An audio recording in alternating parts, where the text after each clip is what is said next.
Hello, fantastic to see you. My name's Helen Harrison. This is the Empowered Marriage Podcast, and it's been a little while, let's say a few years. The last one I recorded was on the 2nd of November 2023.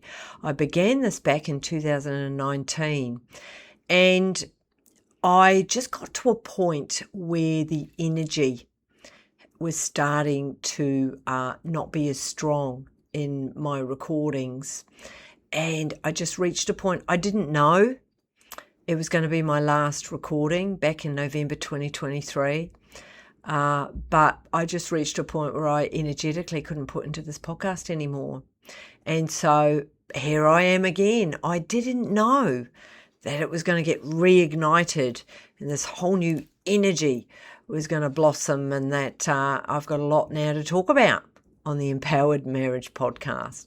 So wherever you are listening from, I really appreciate you checking in and getting involved in this.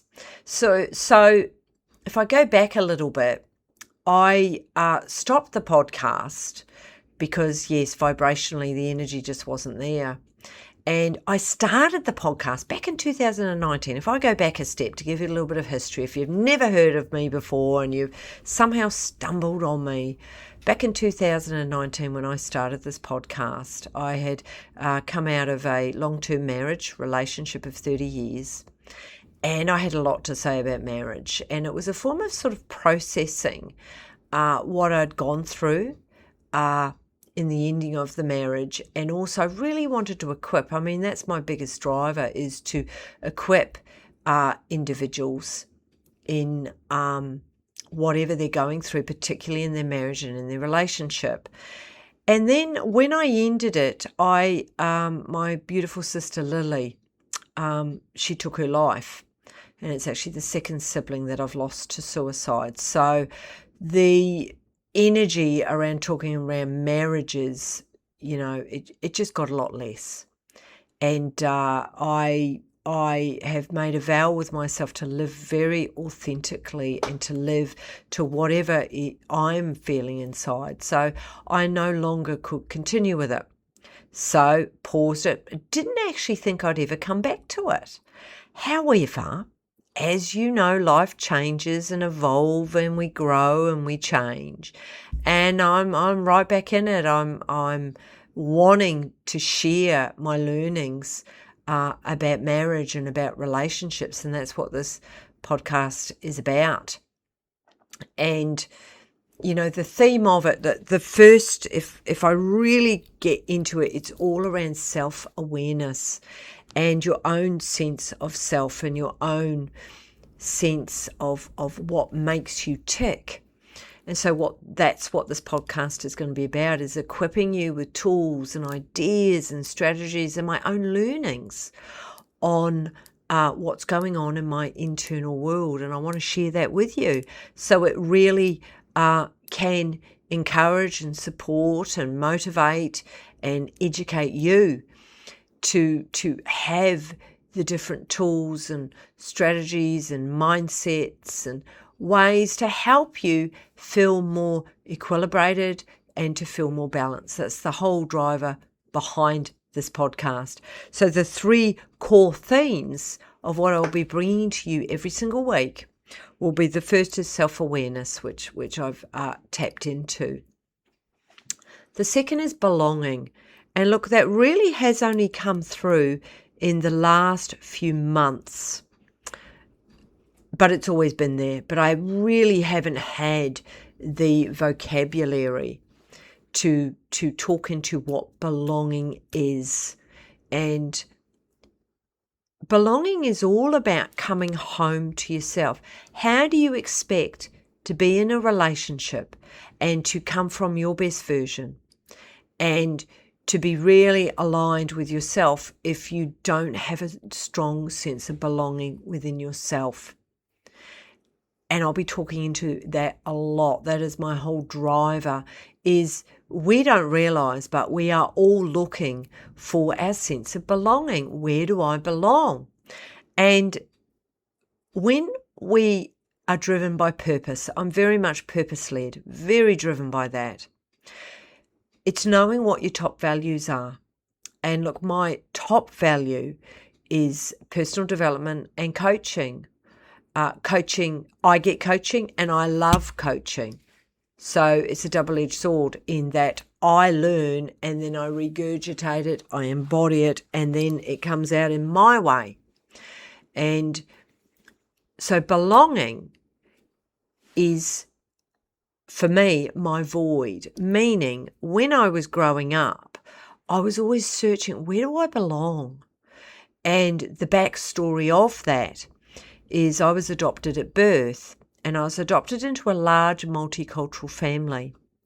And my adopted parents were English, and they still are English. They're no longer with us. They had 3 biological children, and then they adopted 7 from all countries around the world and all different cultures and heritages. So for me as a little girl, I have always had this real intrigueness and interest in human behaviour. But it comes from a void, like, where do I belong? Where do I fit in? And so the programming began that I was always looking outside of myself as to where's my place in the world, in this home, in this family. Because when you're adopted, and some of you listening to this will be adopted, and so you get an idea of what I'm talking about, is I was looking outside of myself and thinking, well, where do I belong in all of this? Because I didn't really know, and I felt like I didn't belong. And so I'd try harder, I'd do more.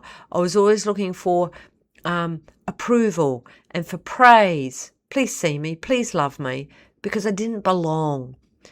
And look, it's not a error on my adopted parents. They did the best that they could do. But when there is a void, when there is trauma, when there is an emptiness inside, you're looking outside. So this is the work that I bring into particularly the couples that I work with, because you've got to have that strong sense of belonging with yourself.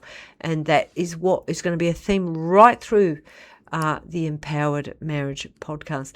The last part of this the theme of this podcast will be intentional relationships.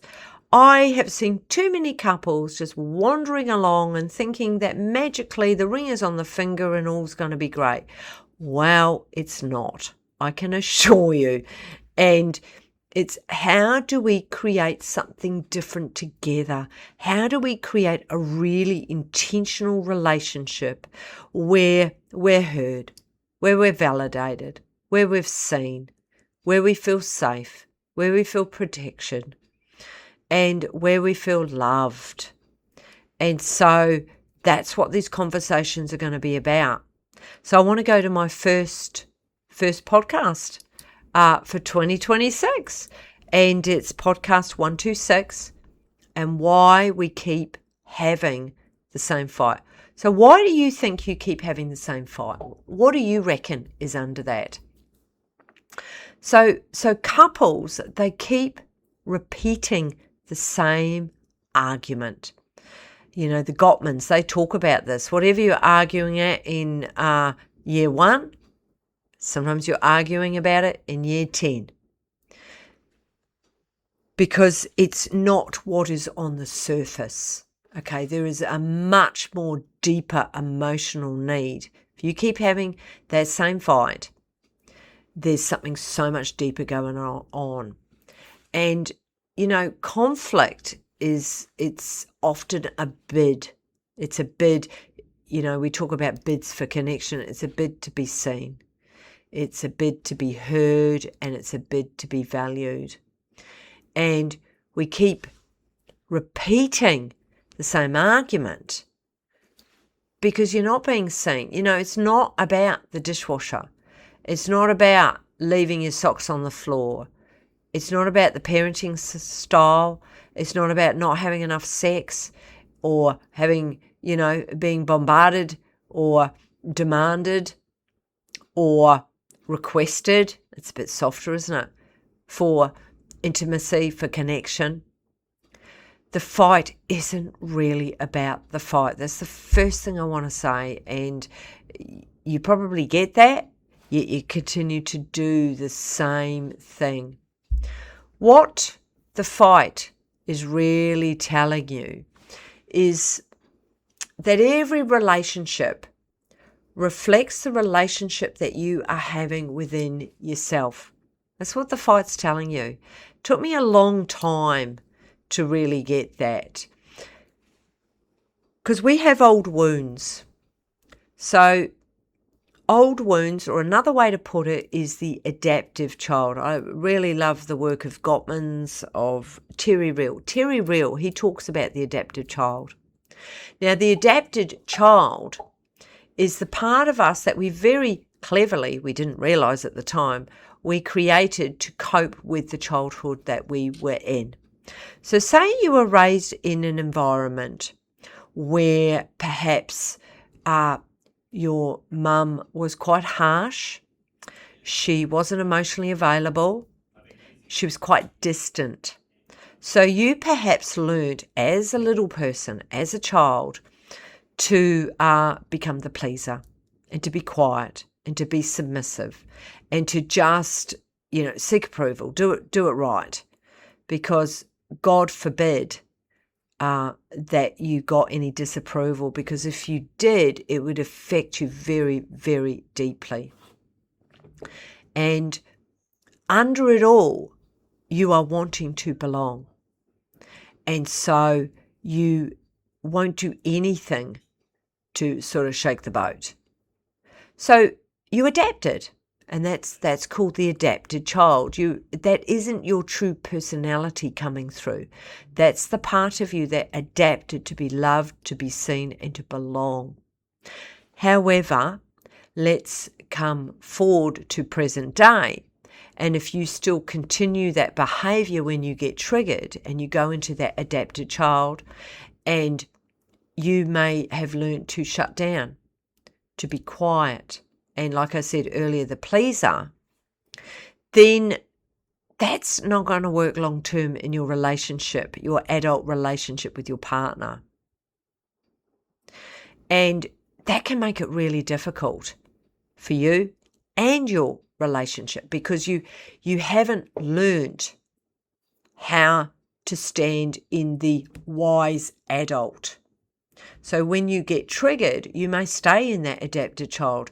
Look, a lot of people are in the adapted child full time, or you may be in there some of the time, or you may be in there when you are triggered. So what the fight is really telling you is that when you get triggered, there's a wounded part inside of you, and that's the adapted child.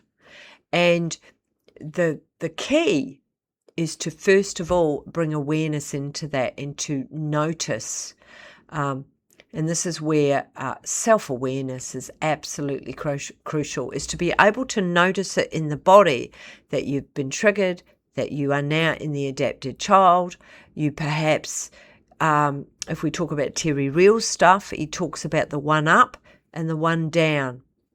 The one up is that part of you that goes into the grandiosity, puffed up.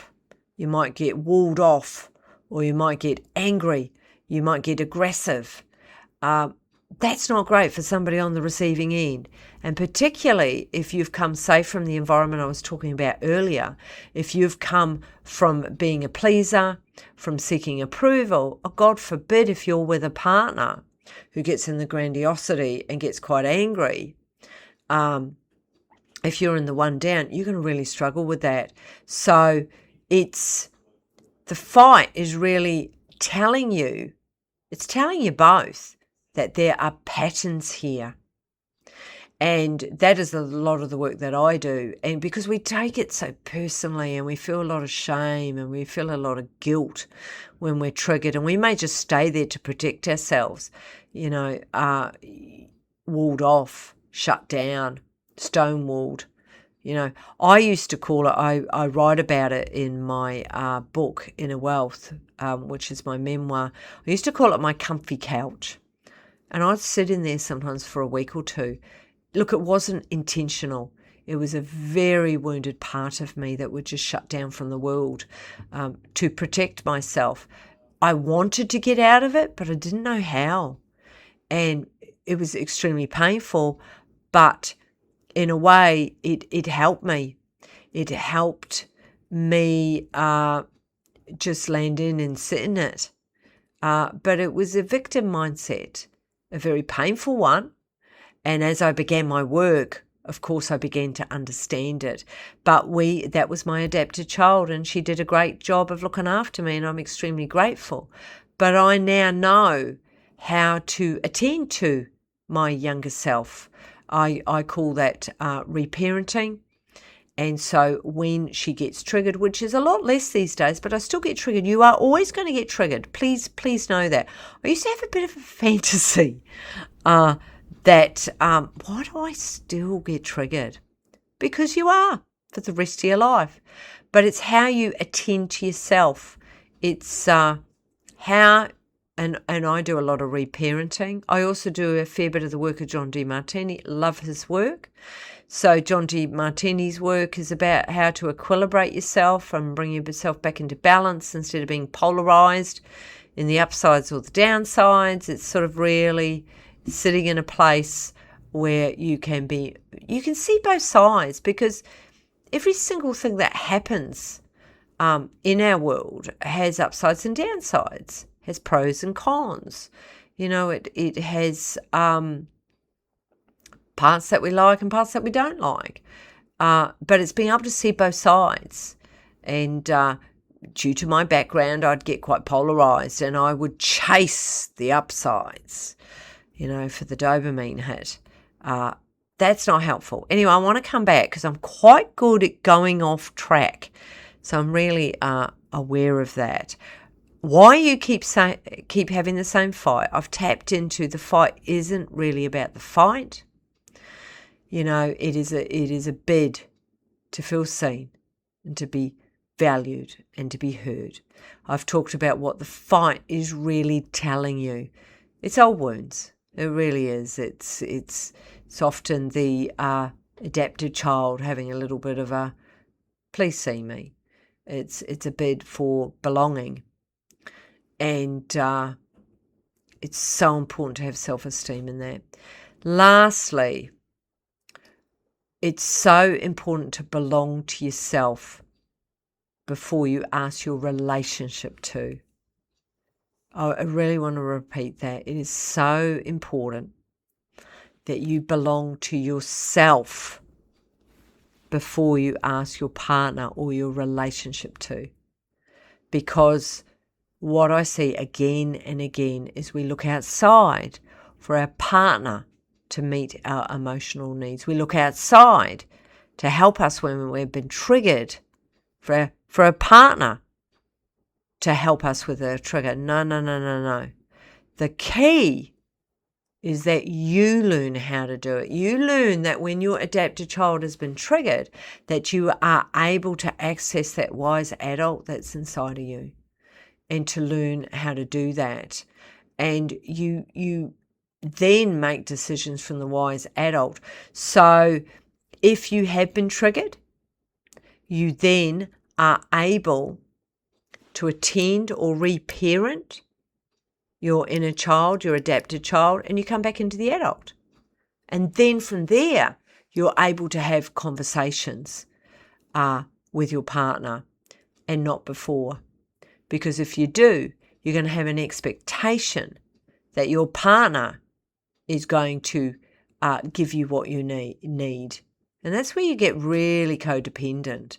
So in future episodes, I want to talk so much more about this, about how to come back from conflict and how, because there is certain steps that are required and you have to practice and practice and practice. You might have 200 rounds, 300 rounds of this. You have to practice. And when you can learn, you, the individual, can learn to regulate yourself, to validate yourself, to reconnect with yourself first. You can then make a bid for connection with your partner. And when you can do that, that's where you're not going to keep having the same fight. You know, the Gottmans, they talk about 69% of perpetual arguments, and they're just not going to get healed. That's just part of it. And if you have a bit of a fantasy that you're not going to have the same fight, then you're living not in reality. You are going to have fights. You might have the same fight. The Gottmans talk about the perpetual fight. You're going to have that. But it's learning how to attend to yourself, how you can regulate yourself. So I keep coming back to belonging to yourself, the rich relationship with yourself. Because I believe every relationship is a reflection of the relationship that you have with yourself. It's a bit of an aha, isn't it? So it's when you can get that, oh gosh, it makes a difference in yourself, because you're no longer going to put that pressure on your partner. So I want to just come back to self-awareness, really recognizing in the body, okay, what am I feeling right now? Bring it back. Start there. Secondly, I want to tap into belonging, and how do I come home to myself? And that's a lot about what the Empowered Marriage podcast is about, is your sense of self and belonging with yourself. You've got to really work on that, and being able to be vulnerable with your partner and share some of your inner world can be incredibly healing. Thirdly, the intentional relationships. How do I create something together different? Like that's different. And so it's learning different relationship skills and tools. And through this podcast, I will equip you with that. So I would love to hear what is your one takeaway from this podcast, and what are you going to practice? What are you going to follow through with? Because it's being very intentional. If you want to have an empowered marriage, it just doesn't happen. You got to be intentional. You got to put in the work. So if all of that has felt a little bit overwhelming, maybe start with a bid for connection. And a bid for connection can be, oh, look at that beautiful rainbow. And you're saying that to your partner. And your partner will either take on your bid and go, oh, gosh, that rainbow's beautiful. I bet there's a pot of gold at that end of the rainbow. So that's a bid for connection. And as a couple, it's having constant bids for connection. So practice that. Start there. And begin to notice. Have that self-awareness. Begin to notice in your body what you're feeling at any given moment. And particularly when you do a bid for connection. And when your partner does a bid for connection. Notice how that makes you feel. So I encourage you to start there. But anyway, I've come to an end. I'm not going to make these too big. I'm going to make this sort of a car size, because that's what I love listening to. So of course, what I receive, I want to then pay it forward. So anyway, you go out there and you enjoy living in your empowered marriage. And I will see you next time on the Empowered Marriage Podcast.